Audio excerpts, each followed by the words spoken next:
Good morning. What is up, peeps? Happy Monday to you. Rough Sunday for me. At least Michigan won Saturday.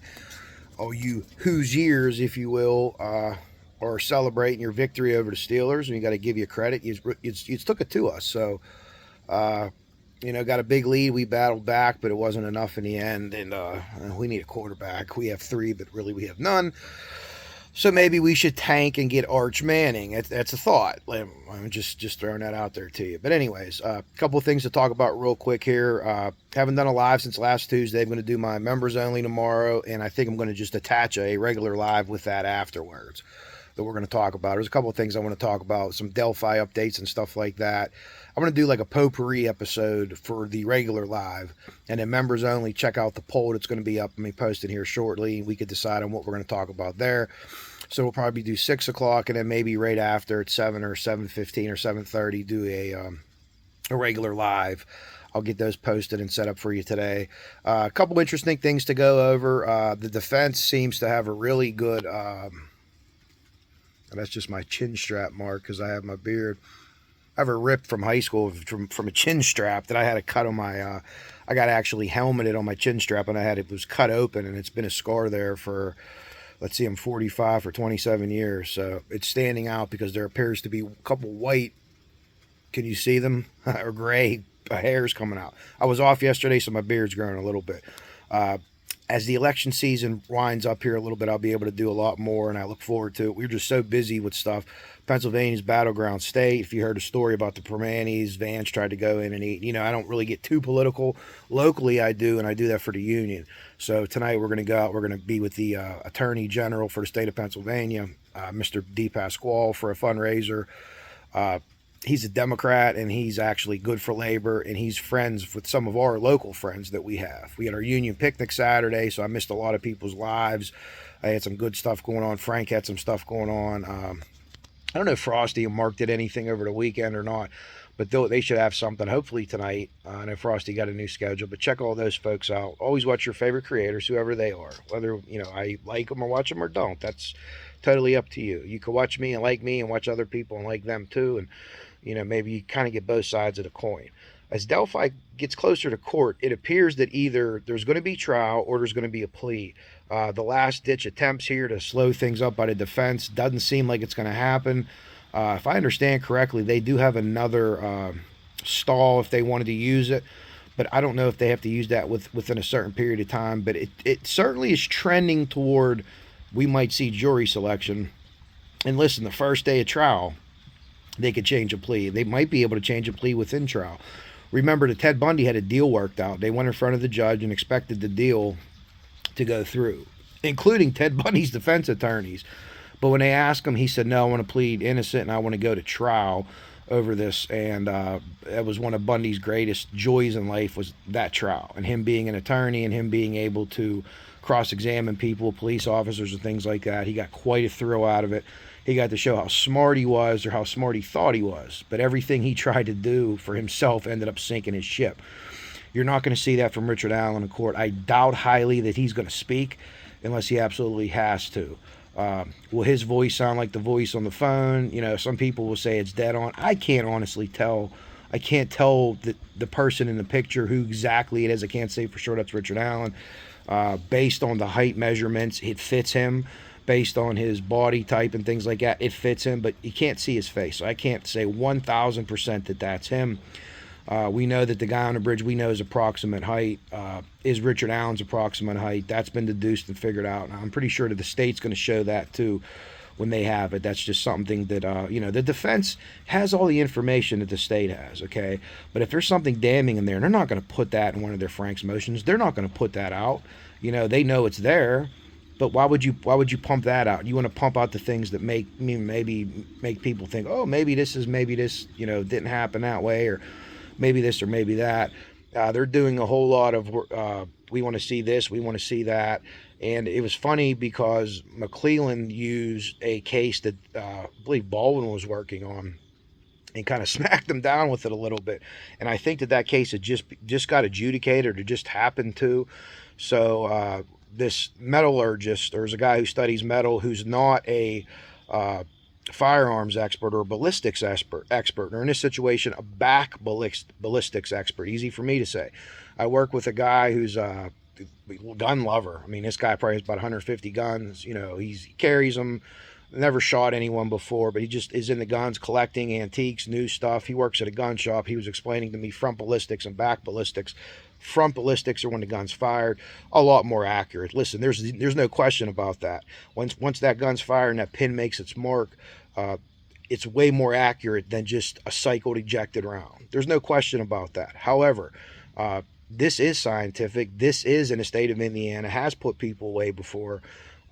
So this Tobin guy was actually going to say that the prosecution's witnesses, and one of the defense witnesses was full of shit too, because they used flawed ideas. So this guy's a metallurgist. He's really in, you could tell metal when one type scrapes up against another or anything like that. He's germane to those cases. He's expert in that.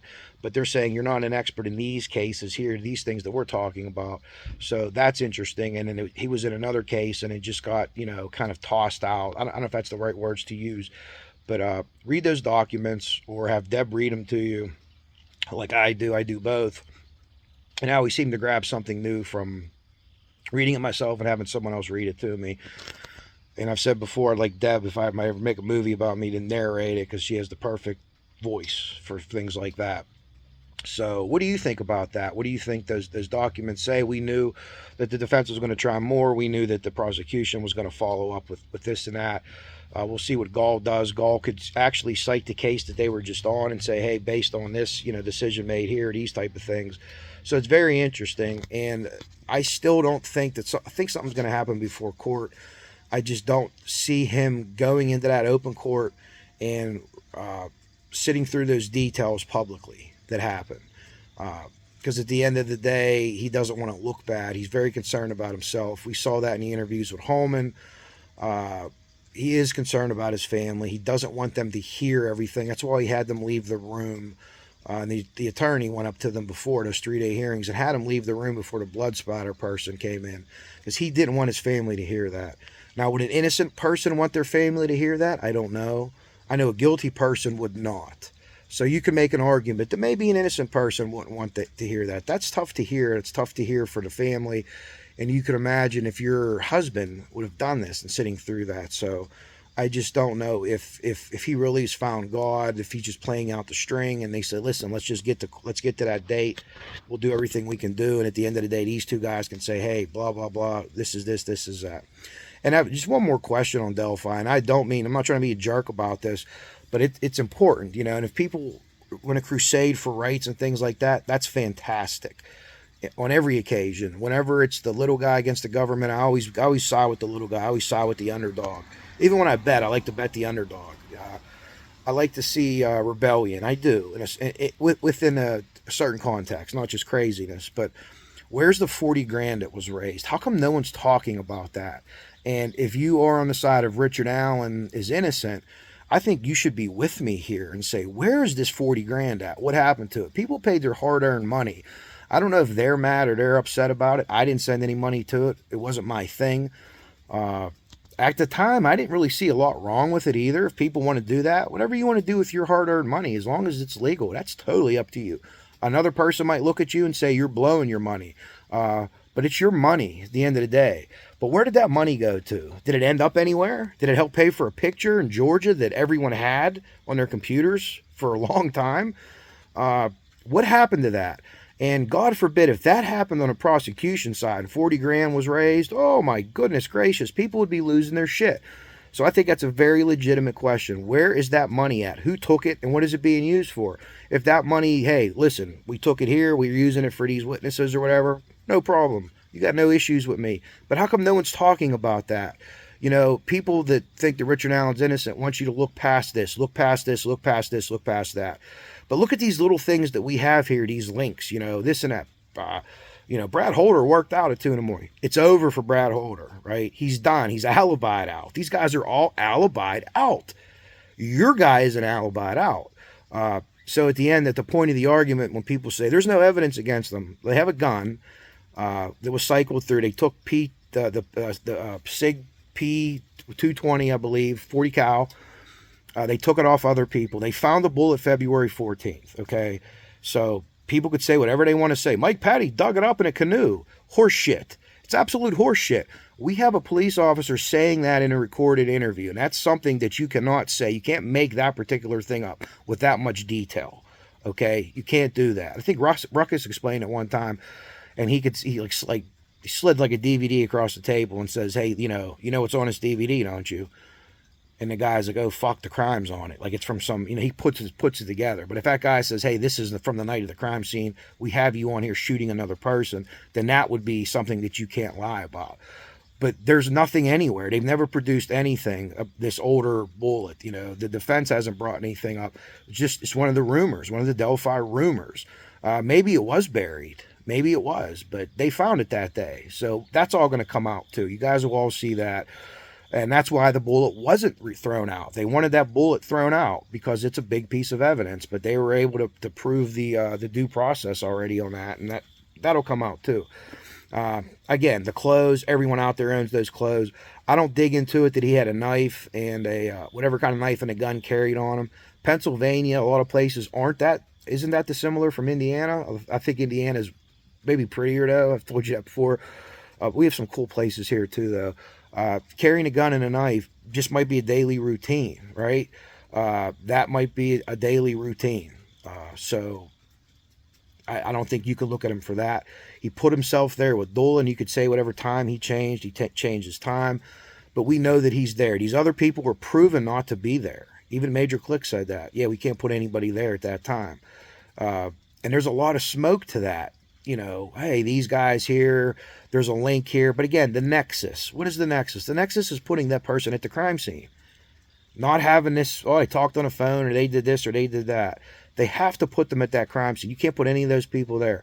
I would argue that you could put Ron Logan there. And I know that he lived there and things like that, but I was surprised that they wouldn't let Logan go in there. And I'm also very, very surprised that the defense didn't go, the Ron Logan did it. I mean, very surprised. Very surprised. You went with this Odinist ritual, which would have been the first one that we would have known of in our time in human history, a human sacrifice. But again, remember, when they say the Odinist, that's a prison gang. It isn't also true. So you have a prison gang of white supremacists that killed 2 white girls and don't want anyone to know it was them. That's not how any of that works, folks. I'm sorry, it's not how any of that works. So if you think it was Odinist, then it's an Odinist ritual, then it had to be different Odinists. Did they escape from jail? Did they just get released from jail? Lastly, in a crime, you don't have to bring up every single person you investigated, right? Initially, let's say a woman kills herself and the husband's looked at, right away they could say, oh, this guy was in Florida at the time. Whenever you would go after that offender, let's say he arrested someone, they broke in the house trying to make it look like a suicide, you don't have to turn over, hey, the husband was in Florida at the time, you know what I mean? And they could say, whoa, they didn't give us this on the husband, and that's, you're grasping at straws. And then defense knows what happens. Richard Allen knows what happened. The police and the prosecution know what happened. And in a couple weeks, we're all going to know what happened, in my opinion, one way or the other. Unless they pull out this last stall that I think that they still can do. And at the end of the day, adjudication of this case, one way or the other, is going to be good for everyone involved in this case, including the people that cover it here on YouTube. I'm sure there'll be people that still cling to it and just, hey, he was innocent. And that's totally their thing. But I think by and large, most people are going to move past this case, move on to other cases. And those will be the channels that last and the channels that sustain. So, and I know there's cases that have been talked about, John Benet Ramsey, Madeline McCann, Zodiac. They've never been adjudicated. No one's ever been arrested and put in jail for those cases. So those cases carry on. And I know there's some cases, if you look at the Kennedy assassination, I mean, I don't believe Lee Harvey Oswald was a single shooter. So we'll kind of never maybe know the answer to those things. But at the same time, let's keep it trucking here and keep it going on. So look for my YouTube members only poll. It'll be up. We'll do the show tomorrow at 6. We'll hit another at 7. We'll do a little bit of everything. I have a little bit of a floor update, sort of, I guess. Just some little bit more information and maybe how you can help. And then don't forget the walks coming up here. I'll make sure that I get those dates out and I share one of the Honeybee or Jinx's things Randy's walk coming up. I think it's the weekend of the 13th, but I'm not 100% sure on that. Or I think it's the 13th, but I'll let you guys know for sure. I'm at the 15-minute mark. I blabbed on long enough. One of the other things I'm going to talk about is Rex Huerman updates, the Long Island serial killer, and what's been going on with that, because there's been some updates with that, and that's a twisted case, man. That's a very twisted individual. He's adjudicated guilty, but it sure looks bad for old Rex. So I'll leave you to it. I'm trying sideways today instead of up and down. Got my dog person cup, which you can't see because it's on the other side. We'll have some coffee here. We'll say tentacles and get out of here. And I look forward to talking to everyone tomorrow. Let me know what you think about what I said, Delphi related. Are you on the same page? Do you think it's different? And just too many things. You know, the videos from the bridge. End of story. People were still on that, but that's a falsehood.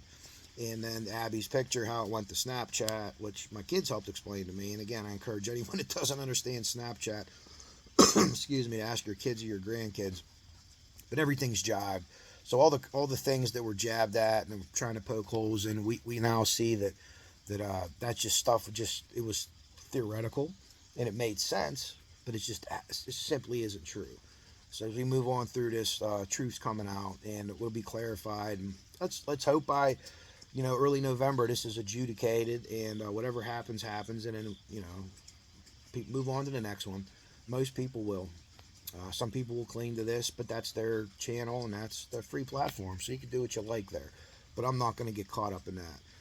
Unless something gigantic comes out after an adjudication of either guilt or innocence, you kind of put Delphi to bed and keep Libby and Abby in your thoughts and prayers, and of course their families. And hopefully they get through, life and find a way to manage it. So, all right, I'm out of here. Tentacles. I already had my drink, and I'll talk to you guys all tomorrow. So, hope you have a good Monday. Coach Kev out.